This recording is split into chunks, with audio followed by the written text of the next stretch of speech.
welcome to the Mannin line. Just to remind you that with me in the studio is Angela Byrne. She's the head of tourism at the Department for Enterprise, and Laurence Skelly, who's the Minister for the Department. They're both our guests still. They're waiting in the studio here to talk to you. Well, a couple of phone calls in now, I'm pleased to say, but plenty more is needed, 66 13 68. But before I do that, there's one question that's come in here which I think is quite interesting, because a lot of things like old-time dance festivals and things were all put on in years gone by to do just as you were talking earlier, and to extend what used to be called the season, bring people in earlier or late in the shoulder periods. And there's a question here now that's come in, why has the government not looked at bringing back the Easter Festival of Sport? Surely between the government and the steam packet and hotels, etc., a reasonable package could be put together for Northwest sports clubs.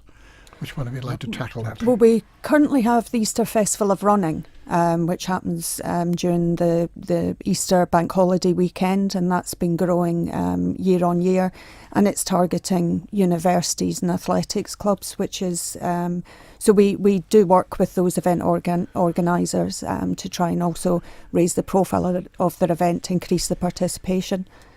Right, but the Easter Festival itself, a complete sports festival, is not on the cards then? This is what he's asking. Not as far as I'm aware. I think there are various other sort of sporting events that are being looked at, but we work with the team at the NSC. We also work with some of the voluntary organisations that put these events on, and we look at ways to expand them. Okay, well, our first call is Howard on the line now. Good afternoon, Howard. Good afternoon, Roger. Good afternoon, panel. Good afternoon. For Minister Skelly. Hello. Okay. How are you doing, Howard? Yeah, hi.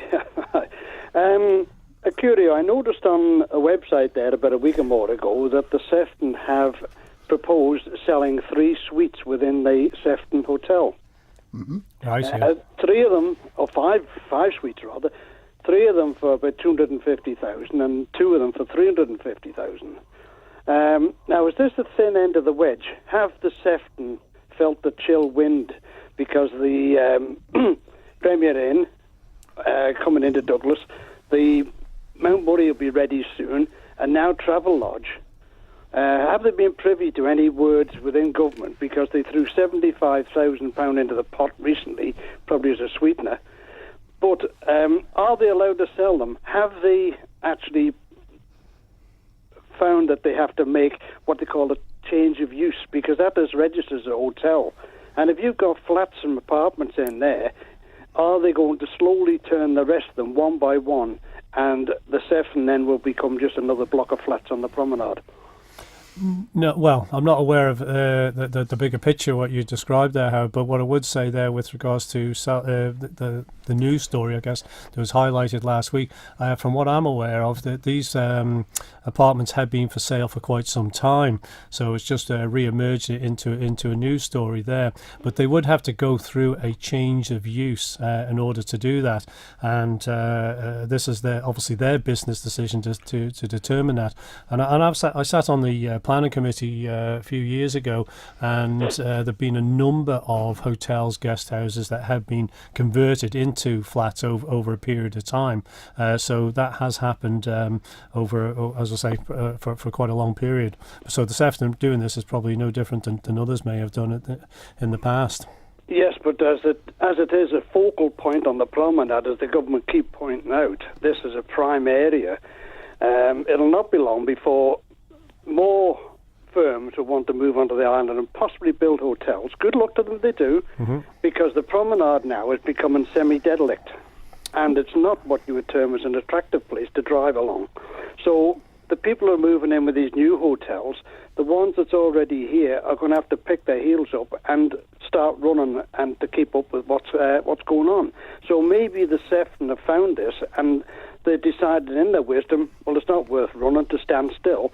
Let's just flog the place off bit by bit, piecemeal. Depends where you're pitching your business, doesn't it, though, Howard? I mean, you talked about Travel Lodge and Premier Inn, but they tend to be budget hotels. They're not necessarily in the same part of the market, are they? I don't think you would term as any hotel on the Isle of Man here as being of 4 and 5 star quality. Even going along the promenade, the ones on the Loch Promenade, okay, they've done a tremendous amount of work in them, but That's only catching up on what should have been done many years ago. Have you been in the new Mannin? Yes. Well, that's a brand new hotel. Yes, and this is another thing with the Sefton Group. They have the Palace, and now, as they're saying with this new Lord Street development, if it goes ahead, there's a 7-screen cinema going in there. Well, who runs the show at the Palace? Yeah, and the government have been wanting to get rid of the Broadway one for ages. Yeah, no, you're getting into sort of the wider facilities there. But I think we did conduct what they call a hotel study a couple of years ago, Howard. Well worth having a look at that, because it highlights exactly what you're saying, and that is that clearly we have voids in the market, and we need to lift our quality. But that the part and parcel that will be that will put pressure on other properties that are perhaps struggling to keep pace with the changes. And we just talked about that earlier in the programme, about how competitive it is out there for the tourism pound, and we're obviously trying to get our bit here on the Isle of Man, and obviously this new investment is welcome, but it will say to those who are already in the industry that they're going to have to make sure they can stay on top of their game.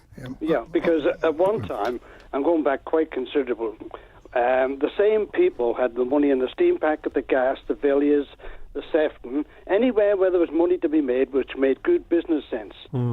But in the last 20 years, that has disappeared, along with the tourism. And people are not going to come back if they take one look at what is there, and it's not presentable to what they used to within their own market in the UK, and better facilities in the European market. Yes, and indeed, had we discussed this in our earlier programme about how about some of them are tired, some of them need to invest, and various things. They do, very much so. Okay. Some have done wonders on what they can, but they're all new patches on old clothes.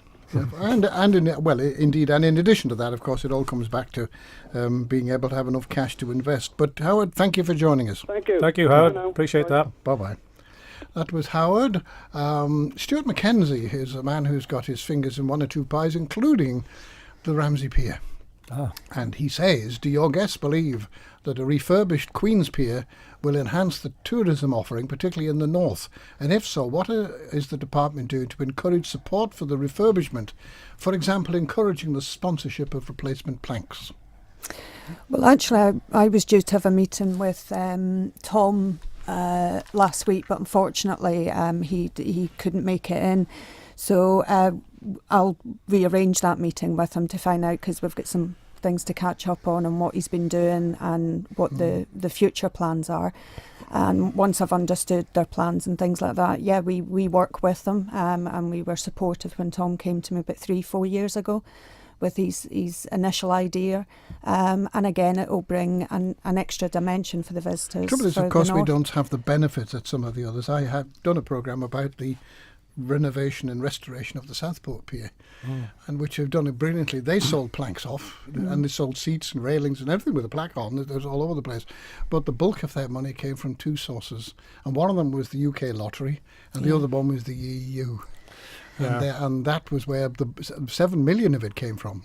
So we don't have those luxuries, do we? Like that? No. I applaud Stuart and Tom and everyone that's involved with that. And I grew up in Ramsey, and I know what the benefits of this would be.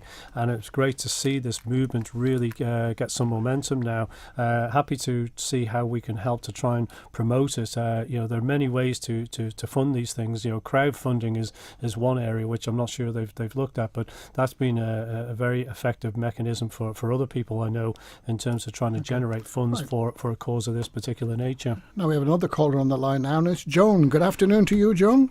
Hello, Roger. Hello. I'd like to talk to both your guests, please. Please do. About the tourism on the island. I'm in correspondence right at the moment with the Department of Infrastructure about public footpaths. And I think I'm going to ask Angela Byrne how much money they've spent in advertising in the north of England to get walkers over here. It's an absolutely marvellous island for walkers. However, they're not going to be bringing their Wellington boots over with them because the footpaths are so overgrown. I've been having a toot about this for a little while now. I've been told that the main paths, the Radnafolion and the Byrne and Millennium Way, are going to be looked at and dealt with.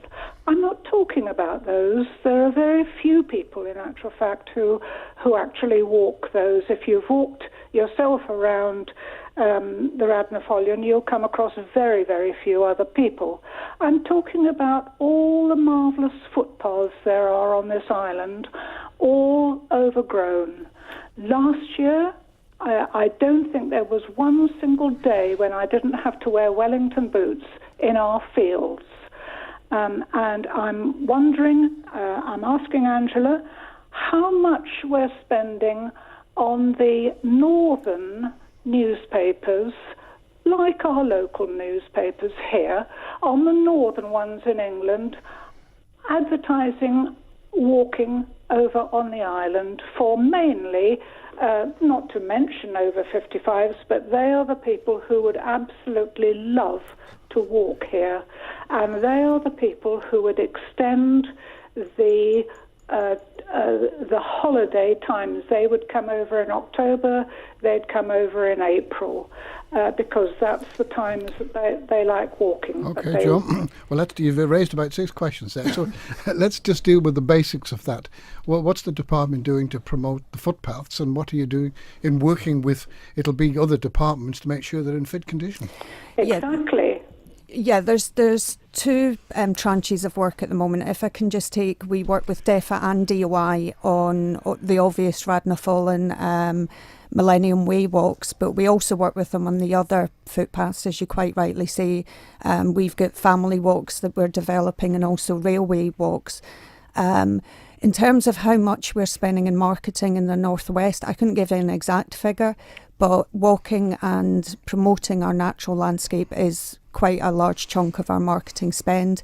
We had Claire Balding over last year, who did a rambling feature on the Isle of Man for her programme on Radio 4.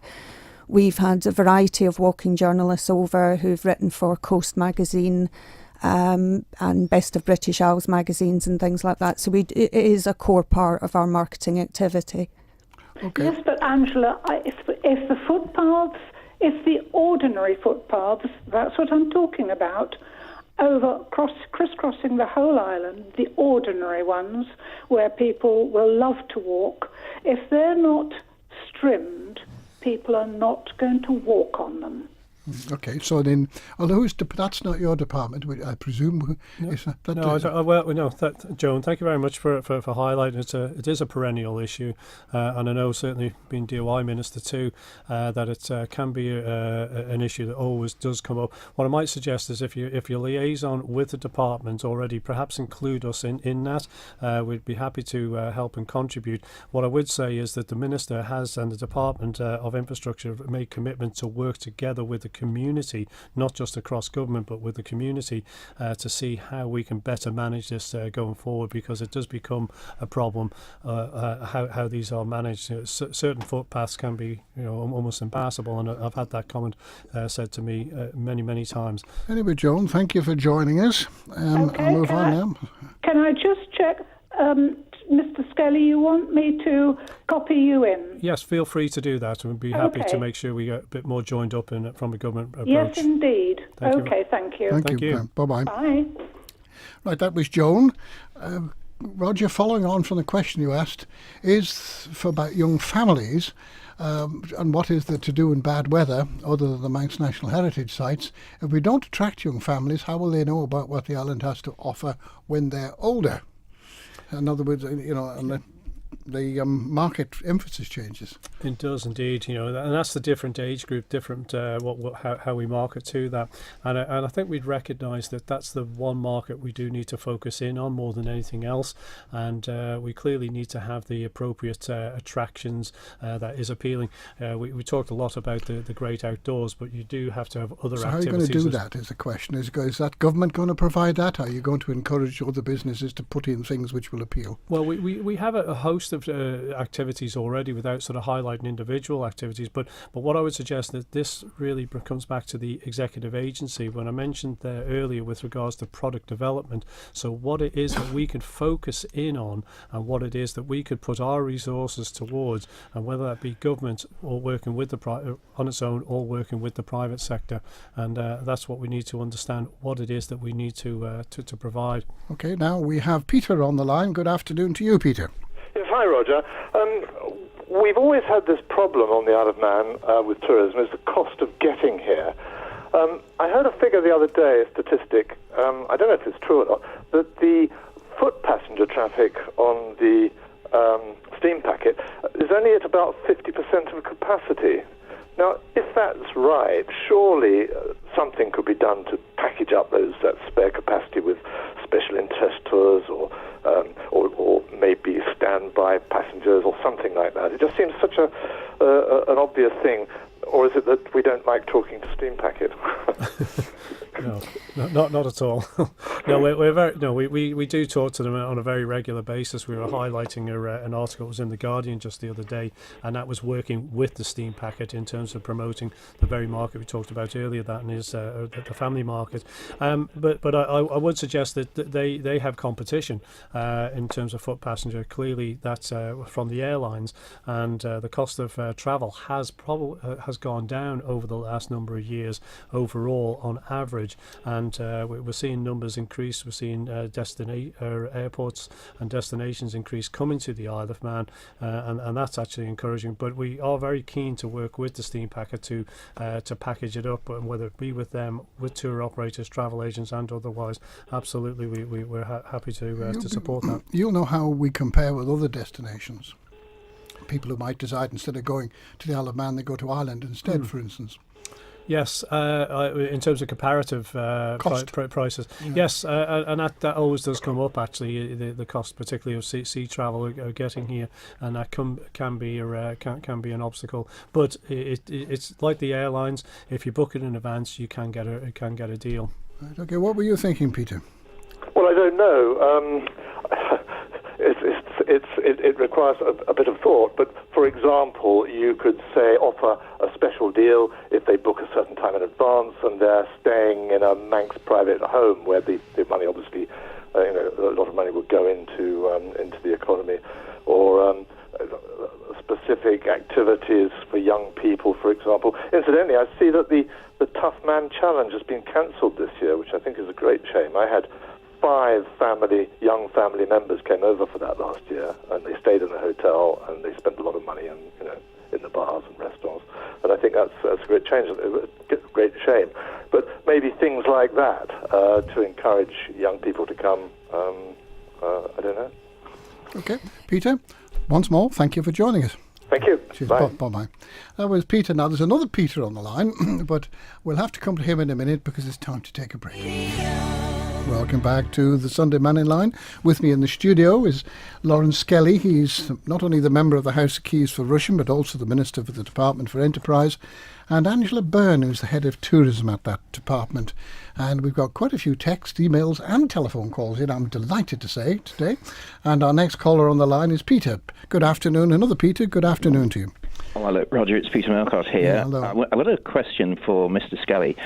There's a consultation taking place about the possible use of May the 26th, and I think a date in August, for road races, for practices.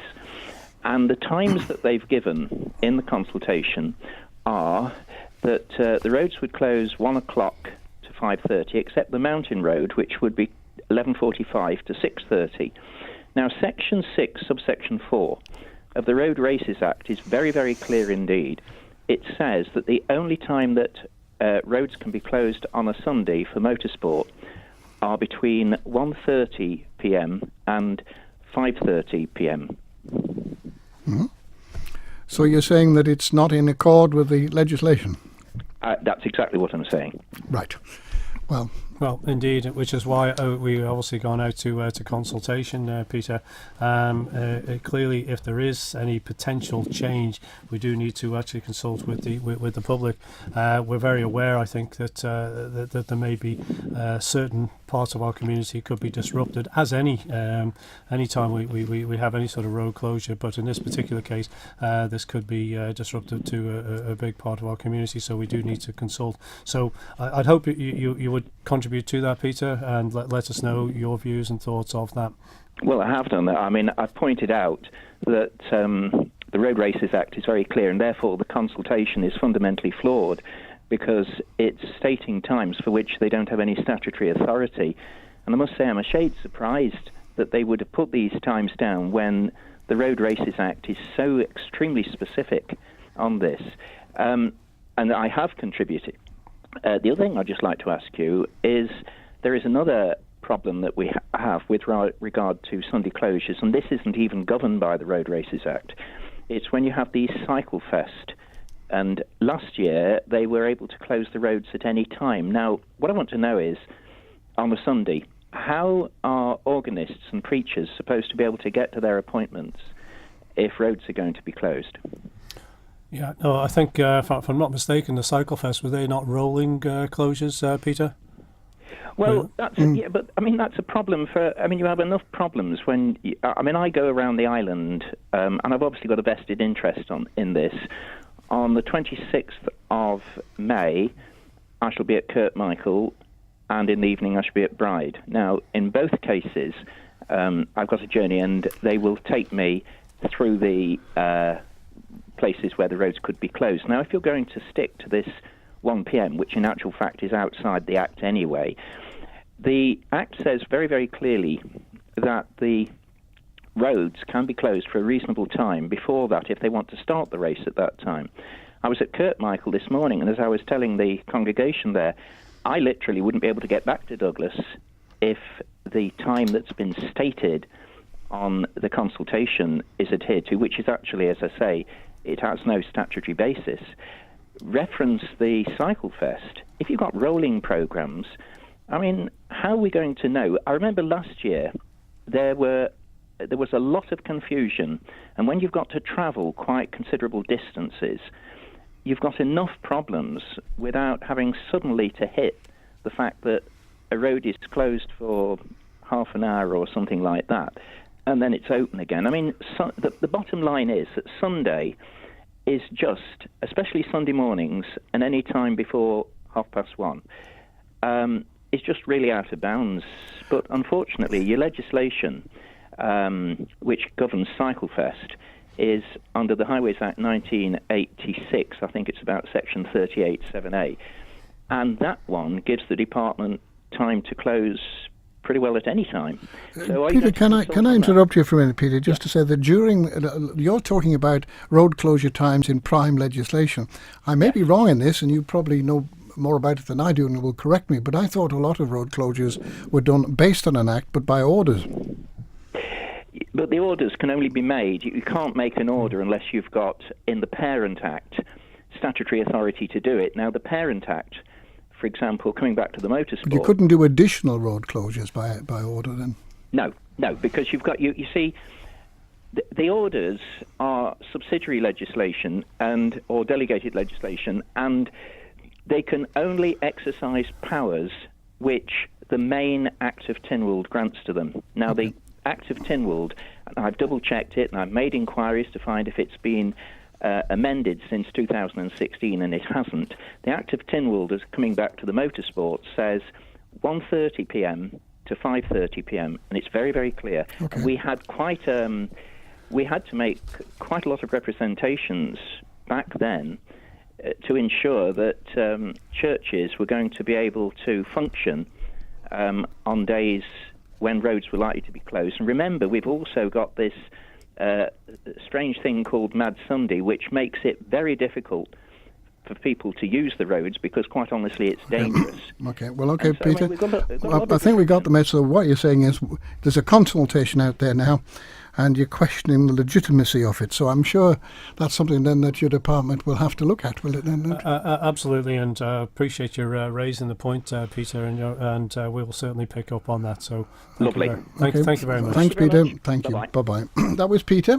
And now we've got a few calls. I'm very pleased to say, but I can just ask this one. The government doesn't realise the cost of visiting the Isle of Man compared to other places can be horrendous. And food and beverages is on the same level as the City of London, maybe even cheaper there.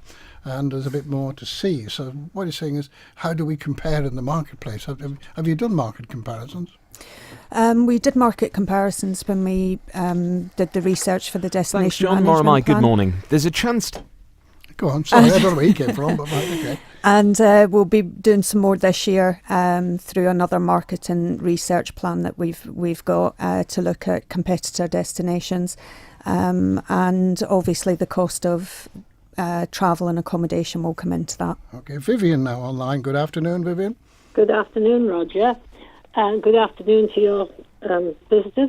Hello, Vivian. Can I ask about the holiday accommodation?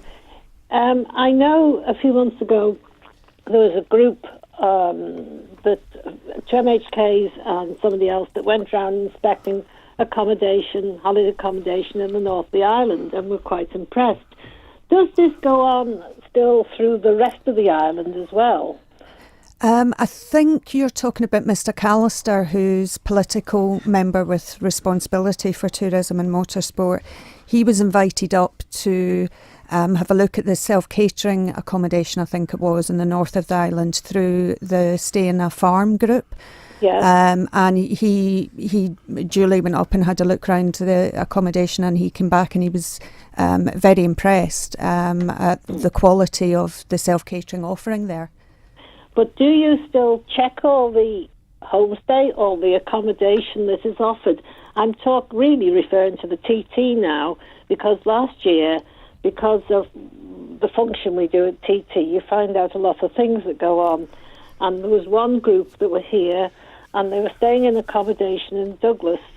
Now, they were supposed to be staying in one place, and they were put next door in another one, and they couldn't even sleep in the beds.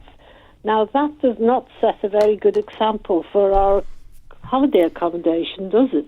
No, it doesn't. I mean, we have an act, the Tourist Act 1975, which clearly states that all properties offering tourist accommodation have to be registered with the department. The inspections for the full-time businesses, so the self-catering, the hotels, is done by an independent assessment company. The homestay scheme is run on our behalf by Myquando. So anybody registered for homestay will receive an inspection, whether it be this year or next year, depending on what they've signed up to. But unfortunately, we do have quite a number of properties that are advertising on social media who are not officially registered, either with the department or with Myquando, who operate the homestay scheme. Can you do anything about that? We do our best, but it's a never-growing problem. And with Facebook and a lot of it is done out of the goodness of their hearts, and the Facebook groups, they want to help the visitors. Right, Vivian, well, look, I'm going to move on quickly. I'm pleased to say we have plenty of callers, but does that answer your question? In other words, homestay and everything, the legitimate ones anyway, are inspected and up to a standard. Well, I thought that was the case, but when you hear these people talking about these things, when you're selling them a cup of tea, it's not very... It sort of makes you cringe a little about what we've got in the Isle of Man. Indeed. Well, thank you for calling. Thank you. Thank you. Thanks very Bye-bye. much. Thank you. Ciao now. I did a BBC Radio 4 programme, Ramblings with Claire Balding in the north of the island around Druidale, and she was amazed by the walks and the views. So your call was right in promoting walking holidays. The programme was on national radio and must have reached thousands of listeners who follow the programme, so hopefully we may get more visitors. I certainly tried to promote the beautiful island. That was Michael Starkey. Excellent. Well done, Michael. Thank you very much. Now, Brenda's in the line. Hello, Brenda. Yes, good afternoon. I see we have two budget hotels proposed now for Douglas, a Premier Inn and a Travel Lodge. Presumably, these would be to cater mainly for business people, because I can't see either of them really as a tourist venue. Certainly the Premier Inn I don't think is going to have any view at all, and to be stuck in one of those hotels on a wet day in Douglas wouldn't be much fun. But, of course, in the south of the island, we've got the Bay Queen and we've also got Castletown Golf Links. We have converted all what were hotels in Port Erin are now pretty much apartments, and these are tourist destinations. So these would be residential hotels where families could come with beaches and things. And I just wonder also, with these rebuilds of hotels, the Bay Queen and the Castletown Golf Links, do we have companies to run these hotels? And if we have companies to run them, are the companies decided before it's given out to building contractors and during the planning stage? Yeah, thank you very much, Brenda, for ringing. And you highlighted other parts of the island there that, in terms of hotel interest, I believe the Castletown Golf Links, obviously in private ownership, there is a planning application already in, and that's a mixed-use development in terms of the site. I believe there's some residential and a hotel, and in terms of an operator, I believe the owner is got that in hand. The Bay Queen, I believe, is just going to be residential only, and that's obviously a separate development, and that is they've had the public consultation recently in Port St Mary, and I believe the application will be going forward in the very, very near future. So that site will be developed. But what I can say is that we do have other interest in hotel accommodation in the south. A little premature at the moment, but the interest is significant, and we believe it is very genuine too. So we look forward to other potential developments coming forward in due course. Okay, Brenda? Yes, well, that can't happen soon enough. I agree with you there. And also, as I said previously, would somebody please blow up the old swimming pool? Good point. Brenda, thank you for joining us. Thanks for that. Thank you. Bye-bye. Right, a very, very short time now. One more caller, but there's a comment coming here. Surely the problem in Cherry Orchard indicates the pitfalls of selling sections of working hotels as apartments. Now Port Erin has lost its prime tourist accommodation. Take care, Minister. Don't allow this to happen in Douglas and Santon. So Thank you. Okay. And our last caller of the day is Tommy. Hello, Tommy. Oh, hi, Roger. It's just an appeal to Laurence Skelly, Roger. Laurence, when you leave the studio, I'm begging you, could you please drive up to Nobles Park via Duke's Road and up into Duke's Avenue and come and see how disgraceful this campsite is up here. All right. Don't get out of your car, for goodness sake. You'll sink ankle deep in mud. Oh dear. Now, So yeah. I live opposite there, just literally yards away. I know hundreds of people over here now, and I have to apologise every single year. And they say, oh, it's all right, it's not your fault. I said, I know, but I'm a Manxman and I'm ashamed of the site. And you see the vans, big trucks skidding around. Now, all the money's been spent, Laurence, and I'm sorry to mention this, but you're a board of World Series, TT World Series Championship. That 400,000, that could have gone to good use over there. Now, if we don't go up there, I'll be back on again next week, or I'll phone you personally. Come up, and you can drive around the little tracks that go around the campsite. It's an absolute morass of mud, it is, Laurence. Right. Okay, Tommy. Yeah, thanks very much for that. I'll have a skeet at it in due course. I'm not sure I've got time today, but I'd appreciate it if you would. In terms of management of these campsites, is that owned by Angela? I'm not sure. Do we know who that's owned by? I genuinely can't think of who it's owned off the top It's not a of my government head. site, anyway. No, it's not government owned, but we'll look into who actually owns it and how it's managed, and take your point on board there, Tommy. Okay, Tommy, I must go. Cheers. Thanks for Thank joining you. us. Bye-bye. Thank you. That was Tommy. Now, I'm just trying to quickly get one letter in because it's an interesting point. Entertainment for both locals and visitors still remain an issue. I was delighted to hear the proposed new bus station development includes a 7-screen cinema. The cinema options available on the island are poor. We have 2 cinemas with only 3 screens, and between them, and given that it's often said our core tourist trade is for older market, both older tourists and locals receive lip service from the cinemas, who are both obsessed with chasing the younger market. I appreciate the argument of bums on seats, but there's a market out there for films for an older generation who is sadly overlooked. We don't all want to see superheroes, cartoons or 50 Shades of Grey, says Ian. That's it. There we are. Now, to those of you whose text or emails I haven't got round to reading, I must apologise. We've run out of time, but thank you anyway for communicating with us.